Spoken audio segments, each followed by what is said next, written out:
নমস্কার বন্ধুরা, চলে এসেছি আবারও একটা নতুন রান্নার ভিডিও নিয়ে। তো আজকে তোমাদের সাথে ধনিয়া চিকেন রেসিপিটা আমি শেয়ার করব। আমি কিভাবে বানাই, খুবই সহজ পদ্ধতিতে তোমরাও বানিয়ে নিতে পারবে। তো চলো ভিডিওটা দেখো। প্রথমেই আলু, পেঁয়াজ, আদা, রসুন সমস্তটা আমি কেটে বেটে রেডি করে রেখেছি। আর ধনেপাতা আর কাঁচা লঙ্কাটাকেও বেটে নিয়েছি। মশলা রেডি করে মাংসও ধুয়ে নিয়েছি।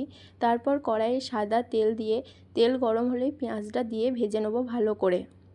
আর পেঁয়াজ ভাজা হয়ে গেলে আদা রসুন থেঁতোটাও দিয়ে দেবো। আর আদা রসুনটা ভালো করে ভাজতে হবে যতক্ষণ না কাঁচা গন্ধটা যাচ্ছে। তারপর দিয়ে দিলাম মশলা, ধনে গুঁড়ো, জিরে গুঁড়ো, নুন, হলুদ আর অল্প পরিমাণে মিট মশলা। একটু জল দিয়ে ভালো করে মশলাটাকে কষিয়ে নেবো যতক্ষণ না মশলা থেকে তেল ছাড়ছে।